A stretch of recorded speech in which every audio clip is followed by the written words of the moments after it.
रही है लखनऊ से, जहां पर उत्तर प्रदेश में बांग्लादेशी घुसपैठियों पर एक बड़ी कार्रवाई शुरू कर दी गई है। सीएम योगी आदित्यनाथ के निर्देश के बाद प्रशासन हरकत में है। सीएम योगी आदित्यनाथ ने 17 नगर निकायों को निर्देश दिए। रोहिंग्या और बांग्लादेशियों की लिस्ट बनाने के निर्देश दिए गए। कमिश्नर और आईजी को सौंपी जाएगी घुसपैठियों की लिस्ट और उसके बाद इन सभी घुसपैठियों को बाहर निकाला जाएगा। एक बड़ी संख्या उत्तर प्रदेश में हो सकती है, इससे कोई दो राय नहीं है। भारत में खासतौर पर उत्तर प्रदेश और बिहार और आसपास का जो इलाका, रोहिंग्या और बांग्लादेशी यहाँ पर घुल मिल जाते हैं। कुछ कुछ कदकाठी इस तरीके की रहती है क्योंकि एक वक्त में ये सारा एरिया भारत के ही अंतर्गत आता था, बाद में ये अलग देश बना बांग्लादेश, तो ये घुल मिल जाते हैं और फिर अपनी पहचान छुपा लेते हैं और अक्सर पूछे जाने पर खुद को बांग्लादेश का नहीं बल्कि पश्चिम बंगाल का बताते हैं। तो लिहाजा एक कड़ी जांच की जाएगी, एक एक शख्स को पकड़कर देश से बाहर। वर्षा शाही मेरे सहयोगी मेरे साथ लाइव इस वक्त जुड़ गई हैं। वर्षा, तहजीब की राजधानी, अदब की राजधानी लखनऊ में ऐसे लोग पहचान छिपाकर आसानी से घुल मिलकर कब से कहां कहां मौजूद हैं, ये वाकई ढूंढना और इसको पता लगाना कोई आसान काम नहीं है। प्रोसेस क्या रहेगा, प्रक्रिया क्या रहेगी? देखिए, जिस तरीके से लगातार अगर राजधानी लखनऊ की बात करें तो नगर निगम पहले ये अभियान चलाया करता था कि जितने भी बांग्लादेशी और रोहिंग्या हैं उनको यहाँ से निकालकर बाहर फेंका जाए।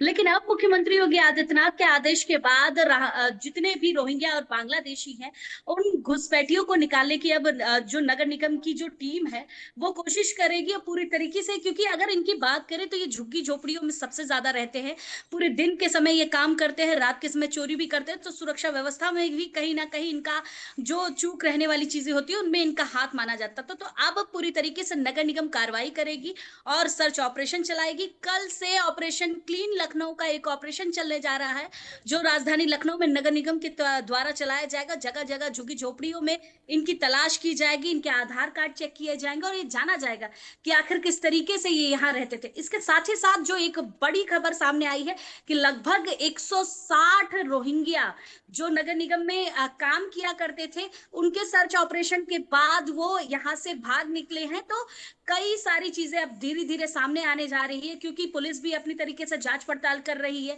आरपीएफ अपने इलाकों में जांच पड़ताल कर रही है जहां पर झुग्गी झोपड़ियां हैं। तो अब पूरी तरीके से उत्तर प्रदेश में कहीं पर भी ये रोहिंग्या और बांग्लादेशी नजर आ रहे हैं तो उनकी जांच पड़ताल की जा रही है और साथ ही साथ इनको डिटेंशन सेंटर में रखने का आदेश दिया गया है और जगह जगह उसी तरीके से आदेश का पालन करने के लिए जो रिपोर्ट तैयार होगी वो आईजी और कमिश्नर को दी जाएगी, जो मुख्यमंत्री योगी आदित्यनाथ तक पहुंचाई जाएगी। बहुत शुक्रिया मेरे साथ जुड़ने के लिए वर्षा, इस जानकारी के साथ आपका। और अब आगे बढ़ते हैं। मुख्यमंत्री योगी आदित्यनाथ के आदेश के बाद लखनऊ के मेयर अब बांग्लादेशी रोहिंग्या के खिलाफ कार्रवाई कर रहे हैं। लोगों के कागजात चेक किए जा रहे हैं। मुख्यमंत्री योगी आदित्यनाथ ने पूरी तरीके से आदेश दे दिया है कि अब उत्तर प्रदेश में कहीं भी घुसपैठिए नहीं होने चाहिए। वो बांग्लादेशी रोहिंग्या जितने भी लगातार रह रहे हैं इनको हटाया जा। राजधानी लखनऊ की मेयर सुषमा खरकवाल जी हमारे साथ है। मैम, बड़ा आदेश, आप लोग सर्च अभियान पहले से भी चला रही थी और अब ये आदेश भी आ गया, किस तरीके से इस आदेश को लेंगे आप लोग? ये जो आज महाराज जी ने आदेश दिया है ये बहुत बढ़िया है और अपने देश के हित में है, अपने प्रदेश के हित में है और अपने शहर के हित में है। क्योंकि ये लोग यहाँ पे बाहर से घुसपैठ करके आ गए हैं। यहाँ पे इन्होंने वोटर कार्ड भी बना दिया है, यहाँ पे इन्होंने आधार भी बना दिया है। अभी पिछली बार मैं इसको दिसंबर से चला रही थी, दिसंबर में 50 परिवार निकले थे और 18 नवंबर को फिर मैंने ड्राइव चलाई थी, आप लोग साथ में थे, जिसमें 160 परिवार नौकरी छोड़ के चला गया है। धीरे धीरे मैं इस पर काम कर रही थी, लेकिन मैंने इससे पहले हर जोन में इसका एक डाटा बना दिया था कि कहाँ कहाँ पे लोग रह रहे हैं, क्या इनकी संख्या है। और आज तो महाराज जी ने आदेश कर दिया है, अब तो तेज़ी से इस काम को किया जाएगा और जितना हो सके लखनऊ शहर साफ़ हो। ये भी एक गंदगी है, इस गंदगी को साफ़ करना मेरा काम है। मतलब अब आप लोगों को पूरी तरीके से मुख्यमंत्री का सपोर्ट भी मिल चुका है। आपने बताया कि 160 घर थे और वो अब फरार हो चुके। इनके ऊपर कैसे पता चला आपको, कैसे आपने कार्रवाई की थी और क्या क्या चीज़ें निकल कर सामने आई? ये हमारे यहाँ LSA में काम करते थे, तो जब वहाँ जांच शुरू हो गई तो ये भाग लिए।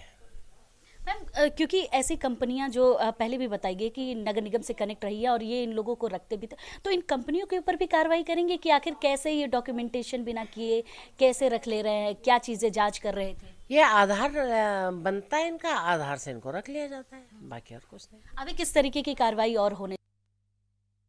और अब बड़ी खबर मैच से जुड़ी हुई, रायपुर में जहां पर